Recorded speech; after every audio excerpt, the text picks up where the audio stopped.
इससे बढ़कर खूबसूरत वीडियो मैंने आज तक नहीं देखा। ईमानदारी और इंसानियत से चलने का क्या फायदा। इस वीडियो को पूरे देखकर अच्छा लगा तो आगे भी शेयर करना है।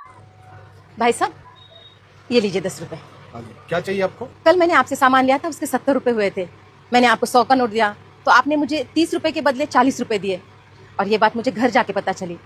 मैं कल रात ही आपके 10 रुपए वापस देने आई थी, लेकिन आपकी दुकान बंद हो चुकी थी, इसलिए मैं अभी आई हूँ। आप कहाँ रहती है मैम? मैं सेक्टर 8 में रहती हूँ। वहाँ से यहाँ तक 5 किलोमीटर, आप 10 रुपए वापस करने आए हो? अगली बार सामान लेने आती तब दे देती, और इस 10 रुपए से मुझे कोई फर्क नहीं पड़ता। भाई साहब, मेरे पति अब नहीं रहे, लेकिन वो हमेशा कहते थे किसी का पैसा नहीं रखना चाहिए।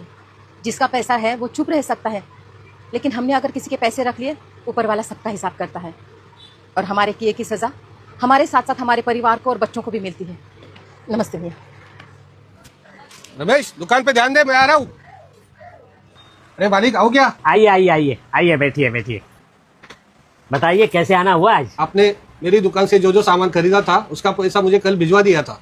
उसमें 300 रुपए ज्यादा थे। ये बात मुझे तुरंत समझ में आ गई थी, लेकिन लालच में मैंने वो रुपए रख लिए। अगली बार के बिल में हम एडजस्ट कर लेते थे वो 300 रुपए। भाई साहब, अगली बार किसने देखा है? इसलिए आपका पैसा लौटाना बहुत जरूरी था। ऊपर वाला कब कैसे हिसाब चुकता करे ये किसने देखा है? शायद इसकी सजा मेरी बीवी बच्चों को भी लग सकती है। ये लीजिए आपके 300 रुपए। नमस्ते।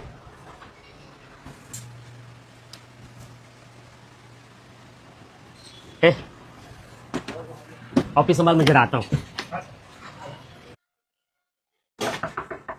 जी बेटा, घर में कोई है? 1 मिनट, आइए ना अंकल, आइए अंदर आइए, बैठिए यहाँ पर। नमस्ते भाभी जी, मैं महेश का बहुत पुराना दोस्त हूँ और एकदम खास दोस्त।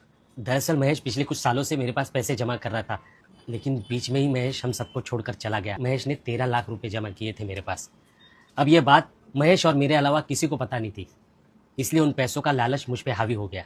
लेकिन आज एक दोस्त की वजह से मेरे ज़मीर ने मुझे पूरी तरह से झंझोड़ा, और फिर मुझे लगा कि अगर मैं किसी का पैसा खाऊं तो उसकी हाय मेरे बच्चों को लग सकती है, मेरे परिवार को लग सकती है।